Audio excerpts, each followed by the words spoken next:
తాకట్టులో ఉన్న బంగారాన్ని విడిపించి ఆ రోజున్న మార్కెట్ ధర కట్టి మిగిలిన డబ్బును మీకు అందిస్తుంది కొమ్మూరి గోల్డ్. నమస్కారం గురువు గారు. శ్రీమాత్రే నమః. వృషభ రాశి వారు లలితా సహస్రనామాల్లో ఏ నామాన్ని ఉచ్చరిస్తే వారికి మంచి జరుగుతుందంటారు? తప్పకుండా అండి. ఇక్కడ లలితా సహస్రనామాల్లో ముఖ్యంగా ఈ వృషభం వారికి రాస్యాధిపతి శుక్రుడు అవుతాడు. మీరు వృషభం వారి యొక్క తత్వాన్ని కనుక చూసుకుంటే కూడా ఓపిక ఎక్కువ ఉంటుంది వీరికి. చాలా ఓపిక ఎక్కువ ఉంటుంది. వీళ్ళు ఆలోచించకుండా అయితే మాట్లాడరు. వీళ్ళ వాయిస్లో కూడా ఒక బేస్ ఉంటుంది వృషభం వారికి, మీరు కనుక గమనించినట్లయితే. పర్టికులర్గా జెంట్స్కి. లేడీస్కి వాళ్ళకి సహజంగానే కొంచెం సౌమ్యమైన గొంతు ఉంటుంది కాబట్టి అది వేరు. అయితే బేస్ ఎక్కువగా ఉండేటువంటిది. వీళ్ళకి ఏంటంటే వీళ్ళు ఎక్కువగా విష్ణు అవతారం ఉండేటువంటిది. వృషభ రాశి వారు అంటే నారాయణి నాదరూప అనే నామం ఉంటుంది. ఓం నారాయణి, ఓం నారాయణి అయి నమః అని చేసుకున్నా సరిపోతుంది.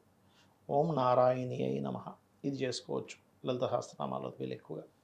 అయితే ఇక్కడ ఏంటంటే వీళ్ళు ఇంట్లో ఈ బిల్వపత్రాలు ఉంటాయి కదా, బిల్వపత్రాలు ఒక్కొక్కటి వేస్తూ చేస్తే కూడా చక్కటి ఫలితాలు ఉంటాయి.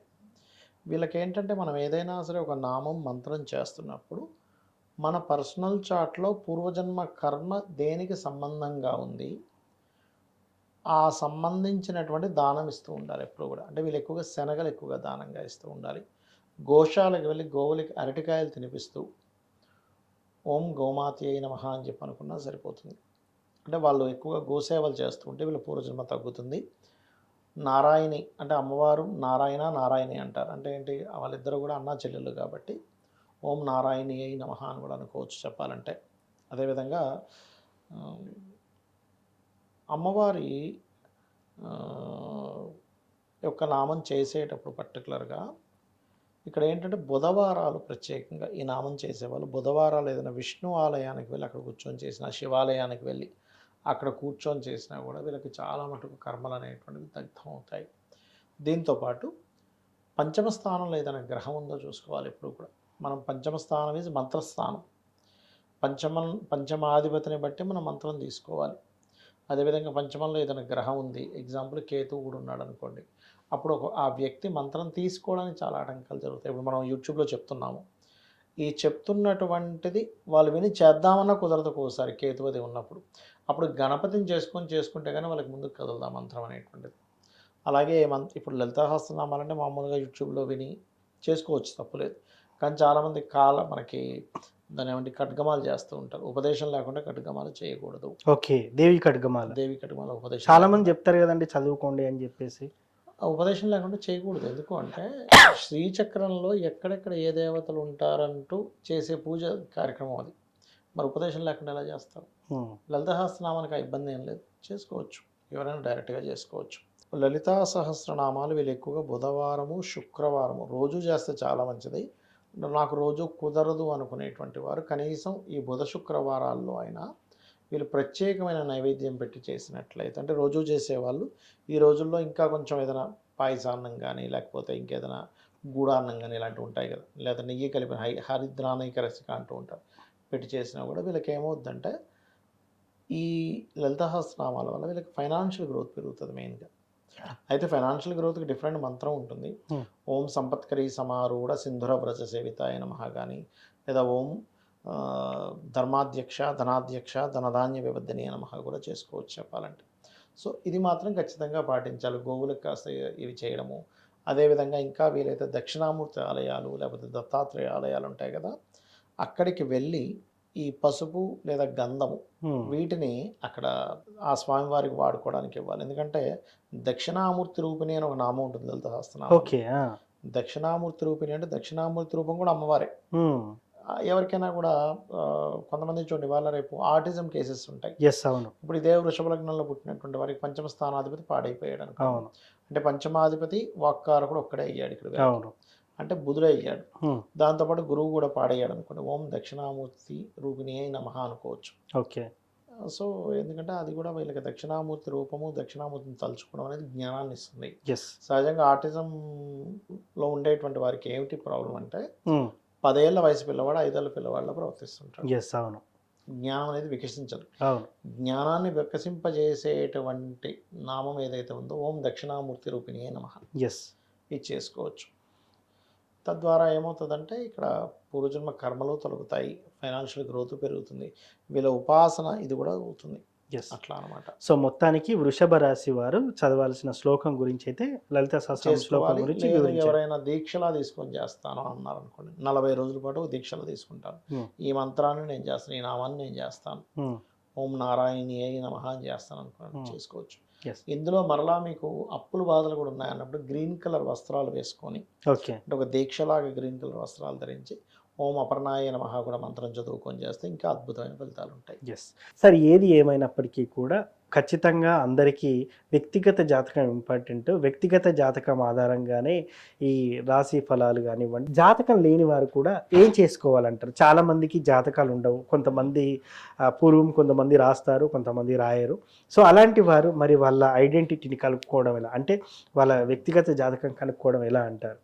అంటే ఒకటండి, వ్యక్తిగత జాతకం అనేటువంటిది వాళ్ళు పుట్టినటువంటి డేటు, టైము, ప్లేస్ని బట్టి తెలుసుకోవాలి ఒకటి. రెండవది ఏంటి అంటే ఈ అసలు జాతకమే లేదు కానీ లలిత సహస్రనామాల్లో ఏం చేసుకోవాలంటే ఒక్కొక్క దానికి ఒక్కొక్క నామం ఉంది ప్రత్యేకంగా. ఇప్పుడు చూడండి, ఎవరికైనా సరే కెరీర్లో సెట్ అవ్వాలి బాగా, అలాంటి వాళ్ళు ఓం మాణిక్యం ఒకటాకార జానోద్వయ విరాజితాయ నమః చేసుకోవచ్చు. లేదంటే బిజినెస్లో ఇంప్రూవ్మెంట్స్ అవ్వాలి, ఓం ఇంద్రగోప పరిక్షిప్త స్మరత్వనాభజంగికాయ నమః. ఈ ఇంద్రగోప పరిక్షిప్త నామం ఏదైతే ఉందో వాళ్ళ లైఫ్లో, అంటే వాళ్ళ జాతకంలో 11th హౌస్ పాడైంది అనుకోండి, ఇది చేసుకోవడం ద్వారా హ్యాపీనెస్ అనేది పెరుగుతుంది, సక్సెస్ రేట్ అనేటువంటిది పెరుగుతుంది. అది అదేవిధంగా మరొక విషయం ఏంటంటే ఒక్కొక్కసారి కొంతమందికి అనారోగ్యంతో బాధపడుతుంటారు చిన్నప్పటి నుంచి కూడా. అలాంటి వారు ఓం సర్వవ్యాధి పరశమని సర్వమృత్యు నివారిణి అగ్రగణ్య చింత్య రూప కలికల్మషనాశిని నమః చేసుకోవచ్చు. ఇలాగా ఎవరెవరు దేనికి సంబంధించి చేయాలో దానికి సంబంధించి చేసుకునేటువంటిది ఉంటుంది. అదేవిధంగా మరి కొంతమందికి ఫైనాన్షియల్ ఇబ్బందులు ఉంటాయి, అలాంటప్పుడు ఓం ధర్మాధ్యక్ష ధనాధ్యక్ష ధనధాన్య వివర్ధిని నమః. అంటే ఇక్కడ ఏంటంటే వ్యక్తిగత జాతకంలో కనుక 2వ భావం పాడైంది అంటే ఫైనాన్షియల్ హౌస్ పాడైంది, అప్పుడు ఈ ధర్మాధ్యక్ష కానీ లేకపోతే ఓం సంపత్కరి సమారూఢ సింధుర ప్రజ సేవితాయ నమః కానీ చేయొచ్చు. ఇలా ఏంటంటే ఒకటి ఇక్కడ చాలామంది ఇప్పుడు మీరు అడిగినట్టు కొంతమంది ఎట్లా అడుగుతారంటే, ఏమంటే నేను ఎప్పుడు పూజలు చేయను కానీ ఇప్పుడు నాకు కష్టం వచ్చింది కాబట్టి దేవతను వెళ్ళి అడిగితే నేను స్వార్థం కోసం అడిగినట్టు ఉంటుందేమో అనుకునే వాళ్ళు చాలామంది ఉన్నారు. ఎస్, అవును. నేనేమంటానంటే ఒక తల్లికి బిడ్డలు ఉన్నారు, 4 బిడ్డలు ఉన్నారు. ఒక వాడు తల్లితో పెద్దగా కనెక్టివిటీలో లేడు, మిగతా 3 బాగానే ఉంటారు. కానీ వీడికి ఆకలేసింది, ఎవరిని అడగాలి? తల్లినే అడగాలి. తల్లి ఏమైనా నువ్వు సరిగ్గా కమ్యూనికేషన్స్లో లేవు కదా నీకు పెట్టని అంటుందా? అన్నది కదా. అన్నది కదా. అందుకని తల్లిని అడగడంలో తప్పు లేదు. అయితే నువ్వు అడిగేటువంటి దానిలో ధర్మబద్ధమైంది అయి ఉండాలి ఆ కోరిక.